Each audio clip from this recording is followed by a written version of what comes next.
Lord Kensington would not marry a woman unless she was a virgin. Everyone in the ton knew it. Elaine Openbrook was not. In minutes, she would be taken downstairs to meet him. She lay on the narrow bed, fully dressed. Her hands rested at her waist.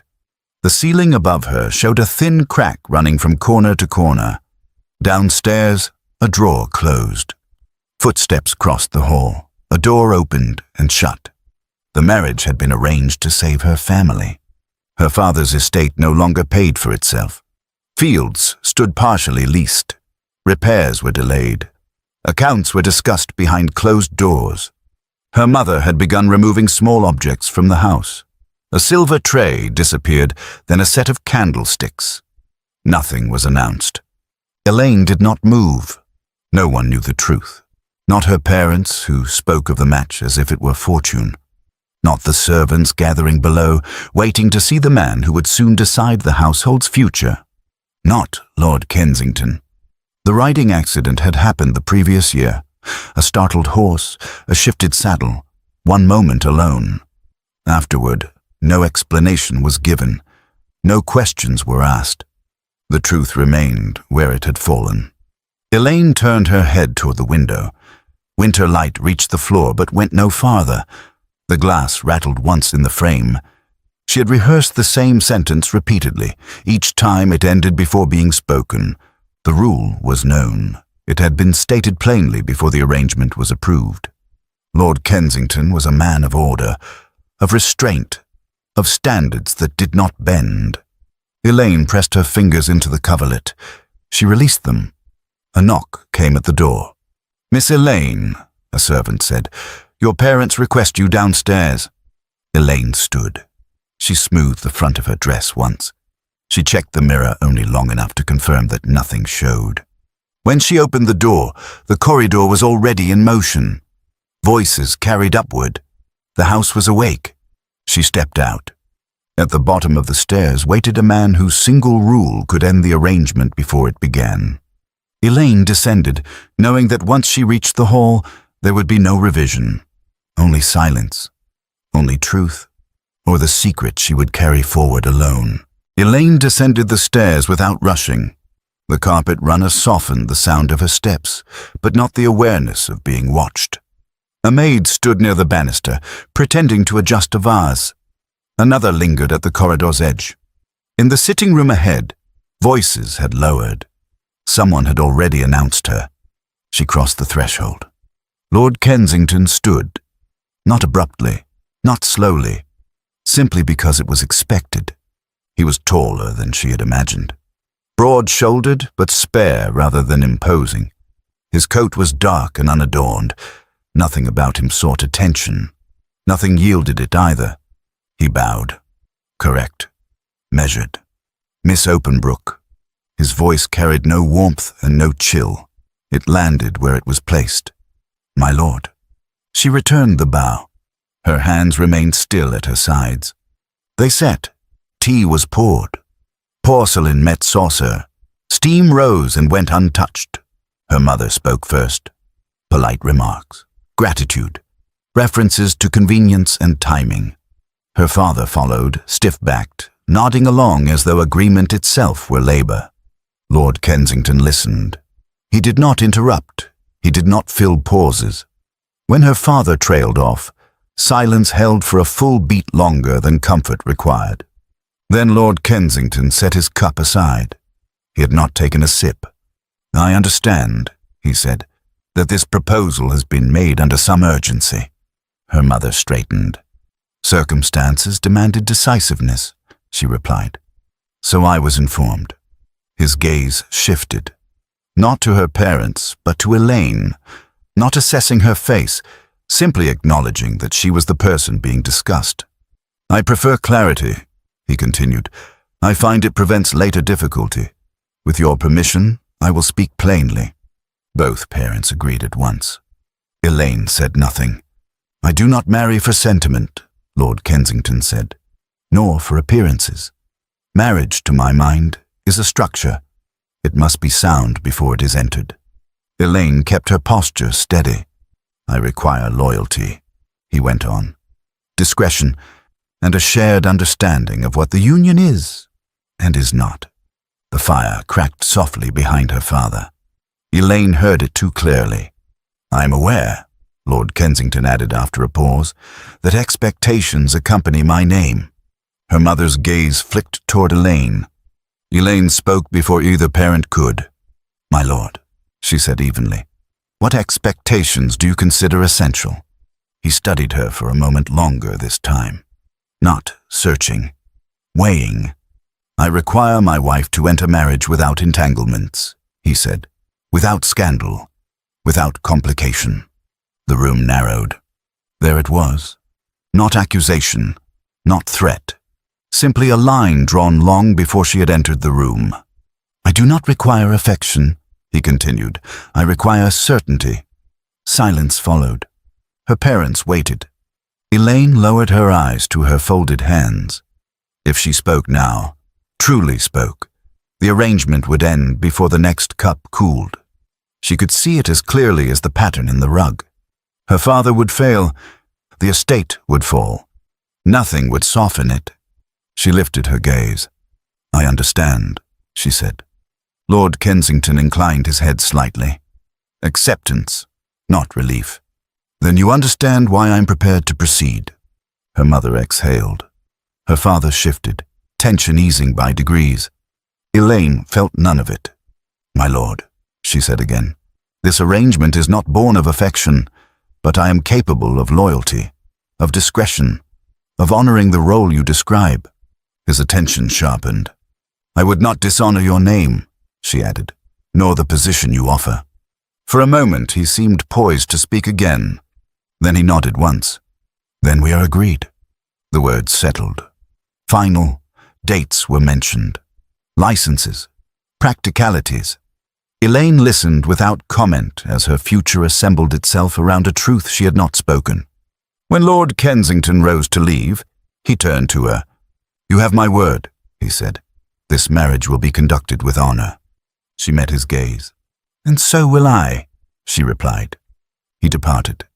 Elaine remained standing long after the door closed. She had not merely accepted a proposal, she had chosen silence.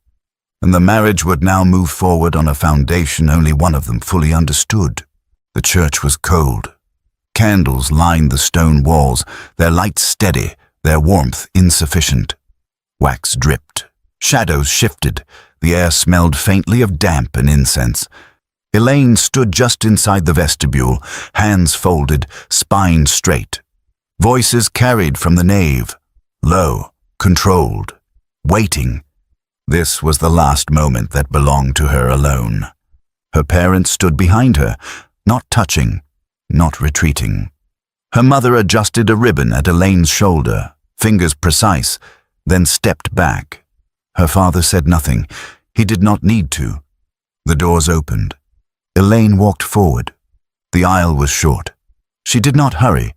Each step carried her closer to a future already decided. There were few guests. Lord Kensington had requested restraint. No crowd, no spectacle. Mercy disguised as modesty. He waited at the altar, straight-backed, composed, exactly as she had seen him in the sitting room weeks before. When he looked at her, there was no hesitation, no surprise, only acknowledgement. She reached his side. The vicar began. Words, spoken thousands of times before, filled the space between stone and candlelight. Elaine listened, repeated when prompted. Her voice remained even, no pause, no tremor.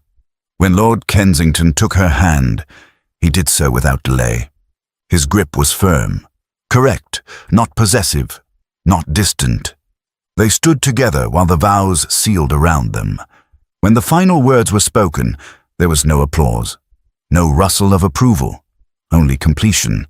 They turned as one. "My lady," he said. The title settled where her name had been. Outside, winter air struck sharp and clean. The carriage waited. Servants moved with quiet efficiency. The city watched from a distance, already reshaping the story to suit itself. Lord Kensington offered his arm. Elaine took it.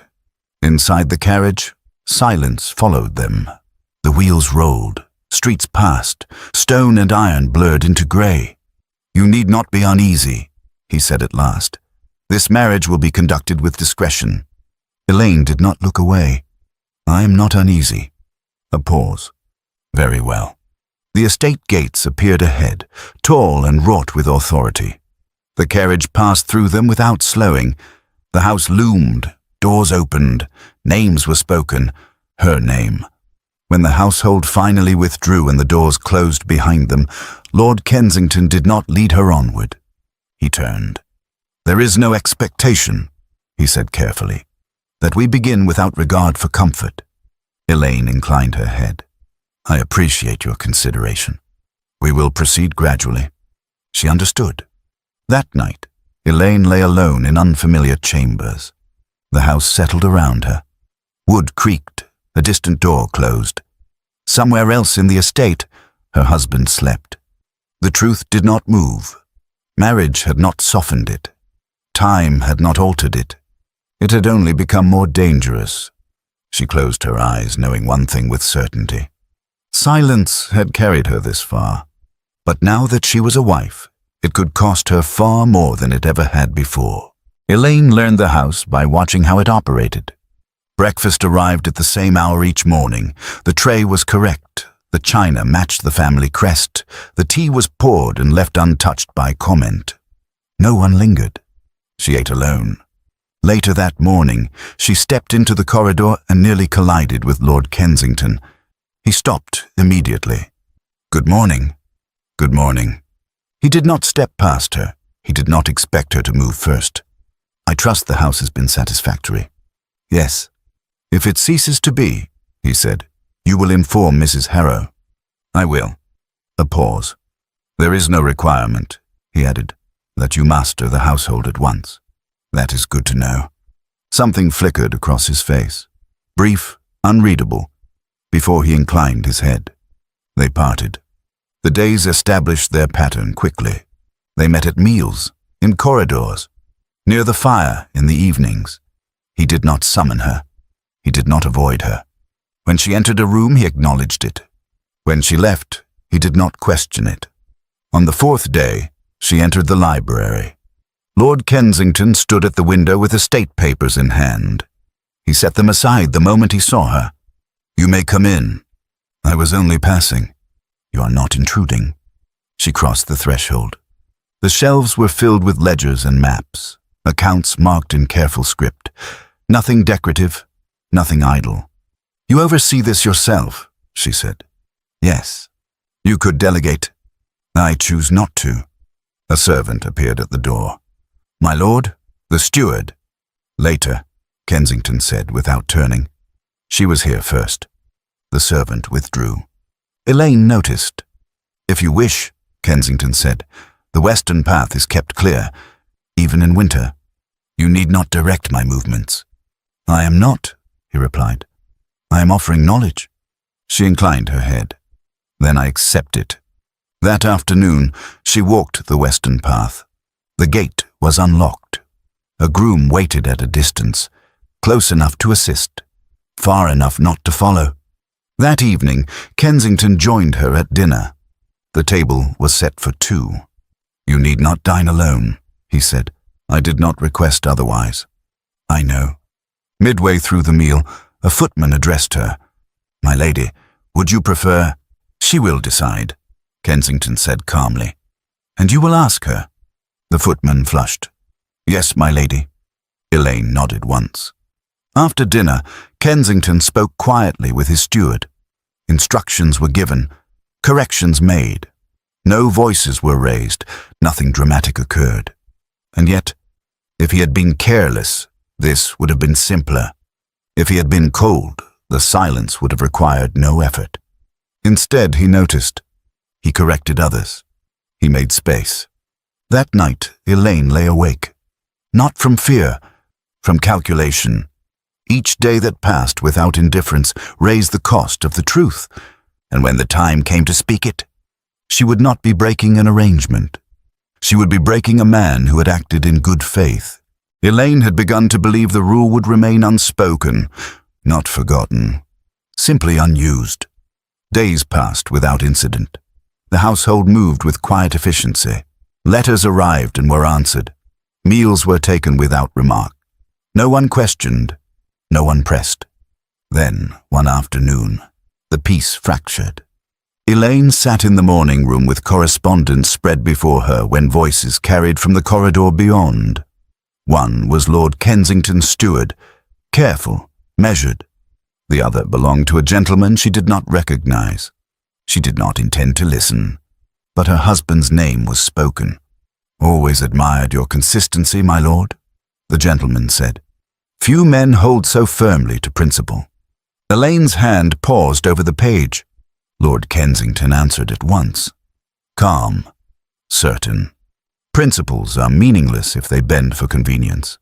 She did not move. There was some speculation, the gentleman continued. Such haste in the engagement. People wondered whether I had compromised, Lord Kensington said. A pause. I had not. Elaine closed her eyes. My wife entered this marriage as my equal in honor, he continued. That was essential. Essential. Her fingers pressed into the desk. The men moved on. Their footsteps faded. The corridor emptied. Elaine remained where she was. Not now. Not like this. That evening she joined him at dinner. The table was set as usual. Candles burned low. Servants moved efficiently, then withdrew. Lord Kensington spoke of a boundary dispute with a tenant. Elaine answered when required. Her voice did not falter. He did not notice. When they rose from the table, he paused. You're quiet this evening. Elaine stopped walking. Am I? You are, he said. His tone did not change. I did not mean it as reproach. I was thinking. So was I, he replied. Perhaps that is why I noticed. Silence settled between them, not awkward, watchful. If there is something you wish to say, he added, you may speak freely. There it was. Elaine felt the words surge forward. Tell him.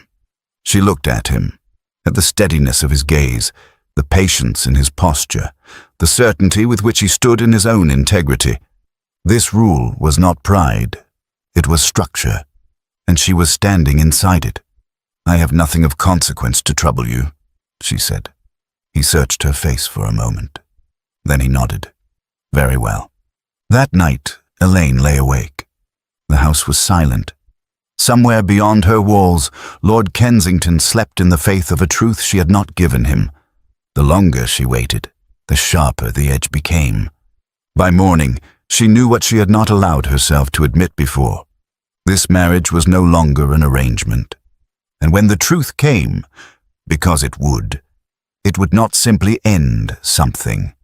It would wound someone who had done nothing to deserve it. The invitation arrived sooner than Elaine had expected. It was modest by society's standards, a winter gathering hosted by a neighboring family. Obligation more than celebration. Still, it would be her first appearance in public as the Duchess of Kensington. Elaine read the note twice. We are not required to attend, Lord Kensington said when she mentioned it later that morning. But it may be prudent. She folded the paper. Then we should go. He looked at her. We will attend together. The distinction mattered. The drawing room quieted when they entered. Not fully. Just enough. Elaine felt the attention settle. Quick glances, careful smiles, assessments already made. She kept her posture steady, her expression calm. Lord Kensington did not release her hand. Introductions followed. Compliments were offered. He answered when required, listened more than he spoke. When curiosity sharpened, he redirected it without display. My wife has endured sufficient scrutiny for one evening, he said mildly. Let us not add to it unnecessarily. No one objected. Elaine breathed out slowly. Later, she found herself seated beside an older matron with sharp eyes and a practiced smile. My dear, the woman said softly, your marriage was quite the surprise. Elaine inclined her head. Life does not always wait. So true. The woman's gaze flicked toward Lord Kensington. Still, one hears many things, Lord Kensington said, appearing beside them. "Few deserve repetition." The woman flushed. "Of course, my lord." "I know," he replied. "That is why I've spared us the discussion." He offered his arm. Elaine rose at once and took it. "Thank you." She did not say it. The carriage ride home passed in silence. Not strained, not distant. "They will speculate," he said eventually. "It is not yours to manage." She turned toward him. "You spoke for me." "It was necessary. It was kind." He paused. "Kindness does not conflict with principle." She looked away before he could read her face. "Please don't look this way." When the carriage stopped, he assisted her down. His hand lingered only long enough to be proper. That night, Elaine removed her gloves and set them aside. Something had changed. He had not defended her privately. He had claimed her publicly, and the knowledge settled heavily. When the truth came, because it would not simply expose her. It would wound a man who had chosen her without hesitation. The change did not announce itself. It arrived in habit. Lord Kensington began remaining in rooms Elaine occupied. Not intrusively, simply present. He would sit with a ledger while she read, stand by the window while she arranged flowers from the winter garden. They did not always speak. The silence no longer pressed. One evening, as the fire burned low, he spoke without looking up. "I will be away tomorrow." Elaine lifted her gaze. "For long?" "2 days, perhaps 3. A boundary dispute." She nodded. "I hope the weather holds." "So do I." A pause. "You need not alter your routine in my absence." "I would not have thought to." His mouth lifted slightly. "Good." When he returned 3 days later, travel-worn and quieter than usual, Elaine noticed before she meant to. She poured his tea without asking. He accepted it with a nod. "Thank you." They sat. "You manage much on your own," she said. "It is simpler." "And quieter?" He did not answer at once. "Yes." The word landed between them. "My father believed distance preserved authority," he said. "I learned it preserved isolation just as well." Elaine did not respond. She did not need to. "I do not regret my principles," he continued. "But they can narrow a life. They can also protect it," she said. "Yes." A pause. "When they are not used as walls." Their eyes met. Neither looked away. After that, the distance shifted. He spoke of the estate, of tenants, of land boundaries, of the weight of inheritance. Then she listened, asked questions, remembered details. She spoke of her childhood. Fields, horses, books hidden where no one thought to look. She did not speak of the accident. He did not ask. One evening in the gallery overlooking the grounds, he stopped beside her. "You're not what I expected." Elaine turned. "Is that displeasure?" "No." He hesitated. "It is correction." She waited. "I expected gratitude," he said. "Compliance. And instead I am answered." Her breath caught, just slightly. "I am glad," she said. He did not contradict her. Later, as they passed a book between them, their hands brushed. Elaine stilled. "Not now." He withdrew first. The moment passed. It did not disappear. Elaine knew without comfort or illusion that something had changed. Affection no longer waited at a distance. It had begun to move, and when it reached them, the truth she carried would not remain hers alone. The night did not offer rest. Elaine slept little. When she did, it was shallow and broken. By morning, the decision she had avoided felt heavier than the secret itself. She did not bring the letter to breakfast. Lord Kensington was already seated when she entered. He rose, as he always did, pulled out her chair, waited until she was settled before returning to his place. Small courtesies, exacting, consistent. They spoke of nothing that mattered. Weather, accounts. A tenant expected before noon. Elaine barely tasted her tea. When the meal ended, he stood. "I will be in the study for the morning." She nodded. "Of course." He hesitated. just long enough for her to notice. "You are pale," he said. "If you are unwell." "I am not," she said quickly, then softened it. "Truly." He accepted the correction. "Very well." He left. Elaine remained seated. The letter lay folded in her pocket, its weight impossible to ignore. She found him an hour later. He stood at the desk, sleeves rolled, attention fixed on a map spread before him. He did not look up when she entered, but he knew she was there. He always did. "May I interrupt?" she asked. "Yes." No hesitation. She stepped farther into the room, closed the door behind her. His hand stilled on the map. Elaine did not sit. "There is something," she began. He turned then, fully, gave her his attention without reserve. She opened her mouth. Nothing came. "Say it. Now." Her hands tightened at her sides. "This is not easy," she managed. "I would not expect it to be," he said. The space between them felt suddenly small. "If what you carry is difficult," he continued, "you need not shield me from it." The words were not gentle. They were solid. Elaine felt her resolve buckle. She reached into her pocket and withdrew the letter, held it between them, unopened. "My mother writes too much," she said. "She always has." He did not take the letter. He did not reach for it. "That does not trouble me." "It should," Elaine said quietly. He studied her face. "Then tell me why." Silence. Elaine lowered her gaze. "Not yet."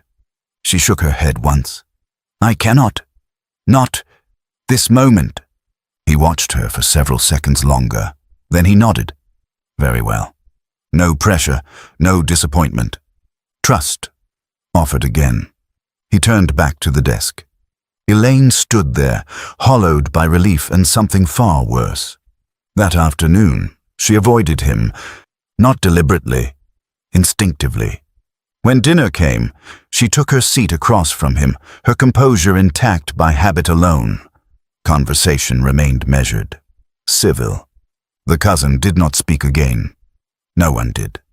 Later, as servants cleared the table, Lord Kensington rose. "You are walking tonight," he said. It was not a question. "Yes," she replied. "I will join you." Her breath caught. Outside, the air was cold and clear. Gravel crunched beneath their steps as they moved along the path without haste. He did not speak at first. Neither did she. "You are frightened," he said eventually. Elaine stopped. He stopped with her. "I'm careful," she corrected. "Yes," he said. "You are." The acknowledgement felt intimate. Dangerous. They resumed walking. "I will not force what you are not ready to give," he said. "But I will say this." She waited. "If something threatens this marriage," he continued, "it will not be silence that harms it." Her chest tightened. "Secrets do." They reached the turn in the path. Elaine said nothing. He did not press further. When they returned to the house, he offered his arm. She took it. That night, alone in her chamber, Elaine unfolded the letter again. The words had not changed, but she had. The truth was no longer a shadow waiting to be discovered. It was a choice she was making. Every day she delayed. And soon she would have to decide whether love demanded silence or honesty. Elaine did not move after he left the room. She crossed to the window and opened it. Cold air rushed in, sharp enough to sting her skin. She closed it again at once. The letter remained in her hand. She set it on the table, smoothed it once, did not look at it again. The house continued around her. Footsteps passed in the corridor. A door closed somewhere below. A servant's voice carried faintly, then faded. Nothing paused, nothing shifted. By midday, Lord Kensington had not returned to the study. At luncheon, his chair remained empty. No explanation was offered. The meal proceeded as usual. Elaine took her seat. She lifted her fork. She set it down again. Mrs. Harrow appeared at her side. "His Grace has ordered his horse, my lady." Elaine inclined her head. "Thank you." From the south window, she watched him ride out alone. He did not look back. Dinner was served at the appointed hour. Again, his chair remained empty. Conversation stayed measured. Servants moved efficiently. No one remarked upon the absence. Elaine excused herself early. The house settled into night. She read. She closed the book. She reopened it. The same page greeted her each time. Near midnight, hooves sounded in the yard. Elaine rose at once and crossed to the window. Lantern light caught the stone below. Lord Kensington dismounted stiffly, handed the reins to a groom, and stood for a moment without moving. Then he turned toward the house. Elaine stepped back from the glass. Footsteps approached her door. A knock followed. Firm, controlled. "My lady." She opened the door. He stood there with his coat unfastened, expression contained. Not anger, not softness. "May I come in?" "Yes." He entered. She closed the door. Neither spoke at once. "I rode the western boundary twice," he said. "I spoke with no one." She nodded. "I have decided nothing," he continued. "I understand." "I believe you," he said. Elaine's breath caught. She did not wait for him to continue. "I did not come to this marriage untouched," she said. "Not by choice." The words landed. Clean, irrevocable. Silence followed. "I was injured," she added.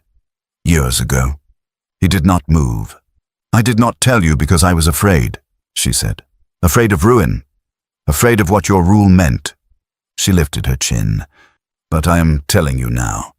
He drew a slow breath. "I believe you," he said at last. "I believe it was not your choice." "Yes." "I believe you were afraid." "Yes. But belief does not erase consequence." "No." Silence held.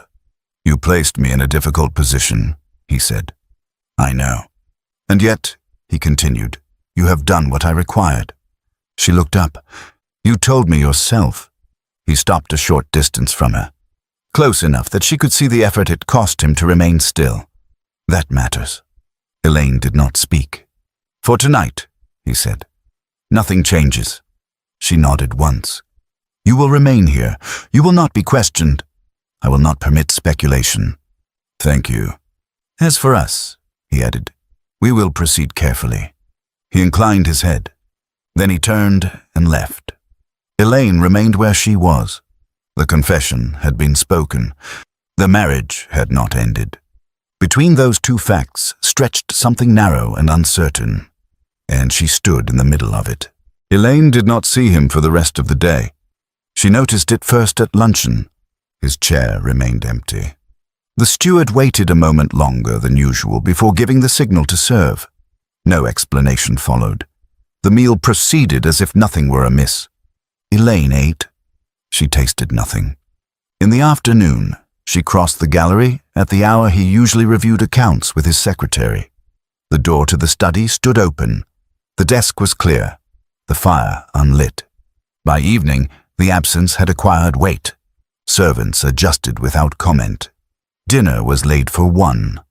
When Elaine entered the dining room, she paused, just long enough to confirm what she already knew, then took her seat. No message arrived. No request was sent. The clock struck 8, then 9. She left the table untouched and moved to the drawing room. The fire there had been lit. Someone had anticipated her presence. Someone had also anticipated that she would be alone. Elaine sat. She did not open a book. She did not ring for tea.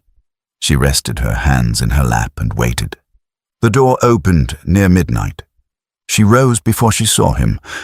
Lord Kensington entered quietly, his coat already removed. He closed the door behind him with care and crossed the room without haste. He did not approach her at once. He stopped at the mantel instead, resting one hand against the stone. "I have been out," he said. "Yes," Elaine replied. "I did not wish you to think I had gone because of anger." She nodded once. She did not speak.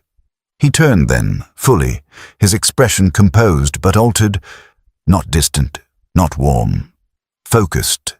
"I needed to understand what I was being asked to reconsider." Elaine remained standing. "For many years," he continued, I believed certainty was the same as protection. He paused. Not for effect, because he was choosing.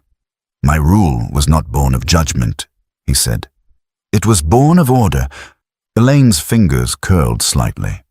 I now see, he said, that order can conceal cruelty when it refuses context. Silence. I am not prepared, he added, to undo my principles. Elaine inhaled, steadying herself. But neither, he said, am I prepared to punish truth spoken at personal cost. He stepped closer. Not near enough to touch, but close enough that distance could no longer hide them from one another. You feared ruin, he said. You feared humiliation. You feared that I would not listen. Yes, you were correct, he said quietly. I would not have listened then. The admission settled heavily. For now, he said, our marriage stands unchanged. Elaine looked up. You will remain mistress of this house. There will be no withdrawal of respect, no alteration in the public conduct. And in private, she asked. He held her gaze. In private, he said, I will not pretend this has not changed something. Her throat tightened. But whatever follows, he continued, will not be decided in silence. He turned toward the door, then stopped. One more thing, he said. She waited. You were right to speak when you did. The door closed behind him. Elaine remained standing long after his footsteps faded. Nothing had ended. Nothing had been resolved. But the rule that once stood immovable between them had shifted. Not shattered, not surrendered, merely cracked. And she knew with quiet certainty that whatever came next would not be borne by silence alone. Lord Kensington did not return to his study. He couldn't. The walls felt too tight. Instead, he walked. The path took him past the lower fields. The ground was bare, frozen hard. He stopped where the fence line dipped. A gate stood ajar, swinging slightly in the wind. He reached out and slammed it shut. The latch clicked. Order. He needed order. He tested it again. Locked. If only everything else was this simple to fix. He turned back toward the house. The library was dark, but the drawing room glowed. Her drawing room. He slowed, his breath hitching in the cold air, but he didn't stop. He couldn't face her yet. He went to the chapel. The candles were already lit. He didn't kneel. He wasn't looking for forgiveness. He was looking for clarity. He sat in the first pew, leaning forward, elbows on his thighs, his hands clasped so tight his knuckles turned white. He sat there for a long time, the silence ringing in his ears. Eventually, he reached into his coat and pulled out the paper. Her letter. He didn't read it. He just stared at the fold, remembering the way her voice hadn't shaken. She had been terrified, yet she hadn't lied. The door behind him creaked. He didn't turn. I told them to leave the candles, Mrs. Harrow said, her voice soft. I thought you might come. He nodded once. The movement felt heavy. I will be dining later. Yes, my lord. She hesitated. Shall I inform the Duchess? His heart hammered once, hard against his ribs. No. When she left, he finally stood up. He caught his reflection in the darkened glass of the narrow window. Impeccable auburn hair, still perfectly parted despite the wind. Striking light blue eyes that looked back at him, hollow and exhausted. A smooth, clean-shaven jaw that was clenched tight enough to ache. He looked like the perfect duke. He felt like a fraud. He extinguished one candle with careful fingers. Then another. He left the last one burning. A small defiance against the dark. In the corridor, he stopped outside her door. He didn't knock. He rested his hand against the wood. He wanted to push it open. He wanted to tell her that rules were armor, but she had somehow slipped a knife right through the chinks. But he didn't. He let his hand fall. That night, Elaine didn't hear his step outside her room. But by morning, the household knew something had shifted. Not because of shouting, not because of orders, but because the Duke took breakfast in the smaller dining room and waited. Elaine stood too long by the window. She reached for the chair, but her hand slid off the wood. Lord Kensington crossed the room and caught her arm. "Elaine, I'm fine," she said. Her knees buckled. He lifted her at once, one arm beneath her knees, the other steady at her back. He carried her into her room and set her carefully onto the bed. "Stay there." He removed her shoes, loosened her collar, poured water. She drank. "Rest," he said. "I'll come back later." He left. The room darkened. Elaine lay still. Sleep came and went. Footsteps returned. The door opened quietly. Lord Kensington entered. He crossed to the bed. The mattress dipped as he sat on the edge. She didn't wake. He should have left. He had checked on her. Duty was done. But he didn't move. The lamp was low, casting shadows across her face. He watched the steady rise and fall of her breathing. He watched the way her hair spilled over the pillow, messy and unguarded. God, she is so beautiful. The thought hit him like a physical blow. It wasn't poetic, it was just a fact. And it was dangerous. He leaned in. He wanted to see her clearly. He wanted to be closer, just for a second. He leaned further. Too long. Too close. Elaine shifted. Her eyes flew open. She sat up. Fast. Thud. Their foreheads collided. Hard. "Oh!" she gasped, clutching her head. He jerked back, wincing, his hand flying to his own forehead. "Elaine, I didn't know you were there," she stammered, rubbing the spot above her brow. "I was checking on you," he said quickly. Too quickly. He dropped his hand. They stared at each other. The pain faded instantly. The heat didn't. Their faces were inches apart. He could see the confusion in her eyes turn into something else, something darker.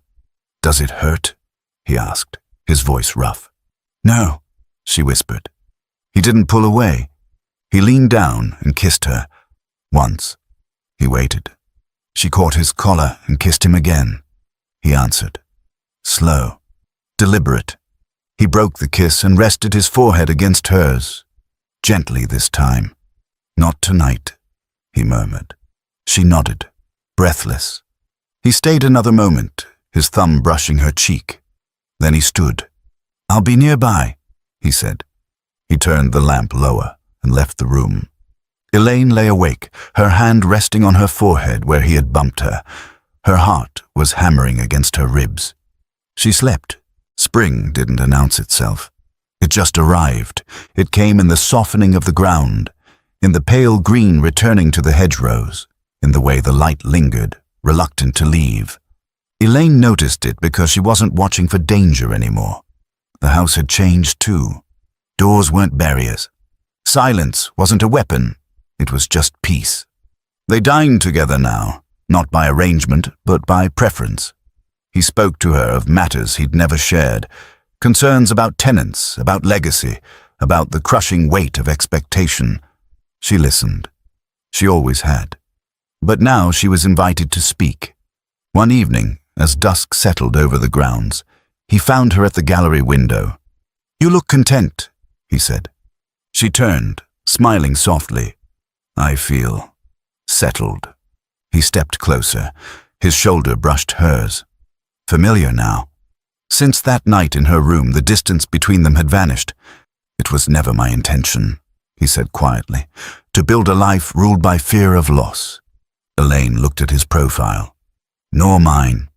They stood together in silence, the kind that didn't need to be filled. Later that night he came to her door, not as an obligation, not as an expectation, but as a choice. He didn't knock. He didn't wait for permission. He opened the door and walked in. Elaine stood from her chair, her breath catching. He didn't stop at the threshold.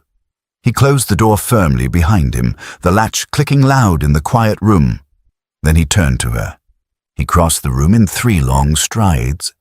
He didn't stop until he was standing right in front of her, close enough to steal the air from her lungs. He reached out, his hand cupping her cheek, his thumb grazing her lower lip.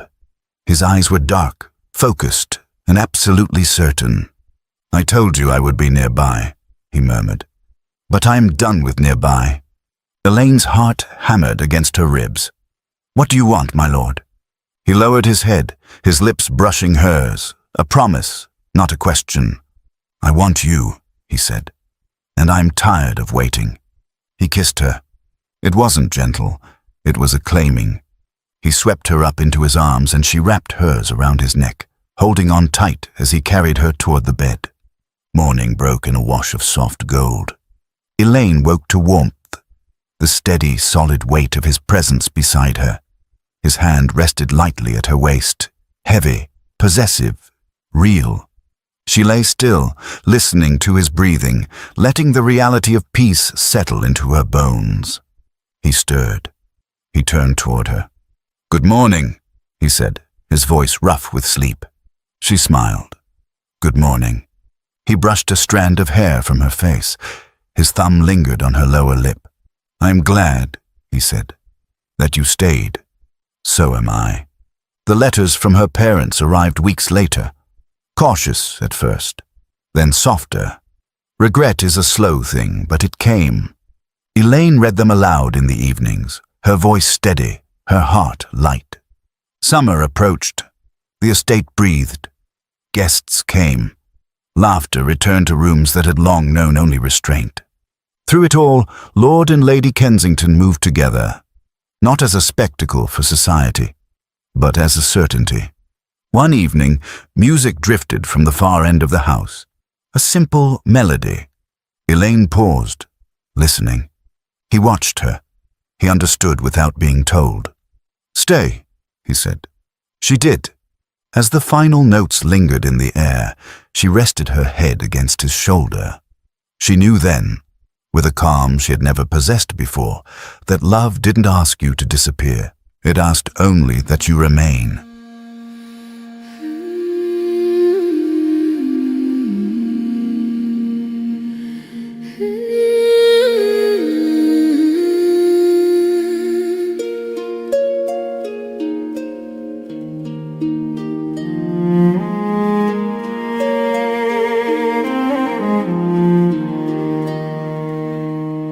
I stood where the light grows thin at night, by the window that knows my name.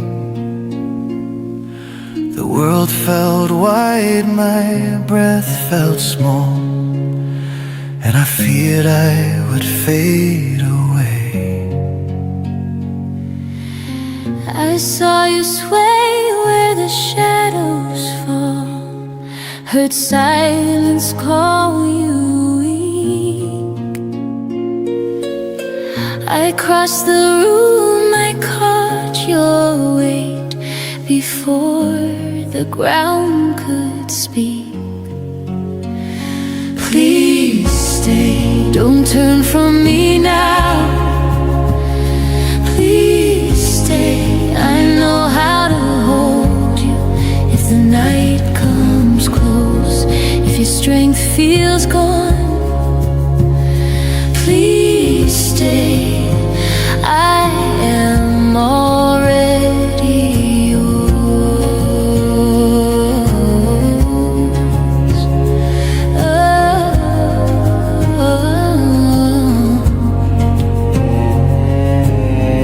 You said my name like it anchored me, like it mattered I stood at all.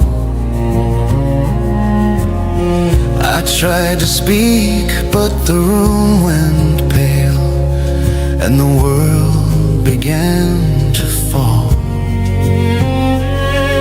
I lifted you like it was always known, like this was my right to do.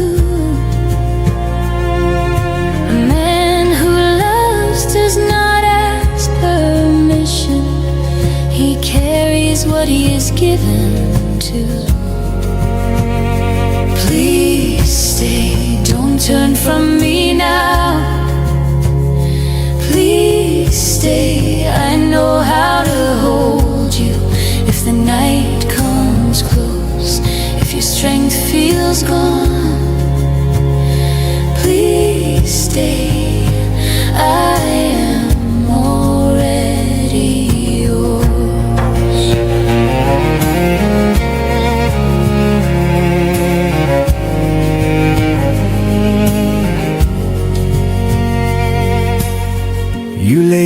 down where the curtains breathe, gave water, light, and rest. Your hands were sure, your voice was low, a promise in your chest. I should have left when the duty was done, but I stayed where the lamplight slept. I watched your breath rise soft and slow, and my rule broke where I knelt. Please stay, don't turn from me now. Please stay, I know how to hold you if the night comes close, if your strength feels gone. Please stay, I am already yours. I woke too fast, our foreheads met, a gasp, a startled cry. Your eyes were there, too close to real, no space left for goodbye. I kissed you once to ask the truth. I waited, you stayed still. You kissed me back and the world grew quiet by the strength of your will. Please stay, don't turn from me now. Please stay, I know how to hold you if the night comes close, if your strength feels gone.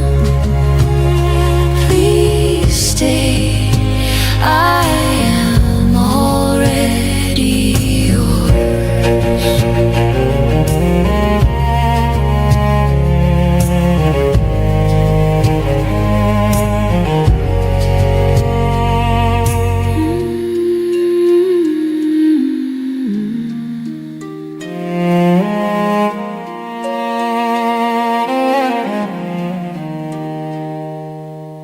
I woke too fast, our foreheads met, a gasp, a startled cry.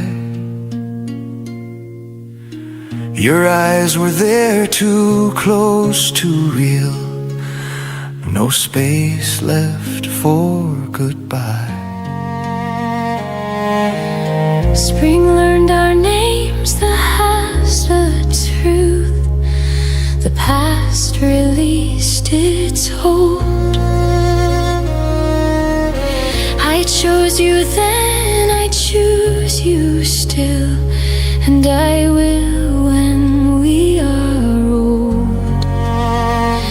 Please stay through every season.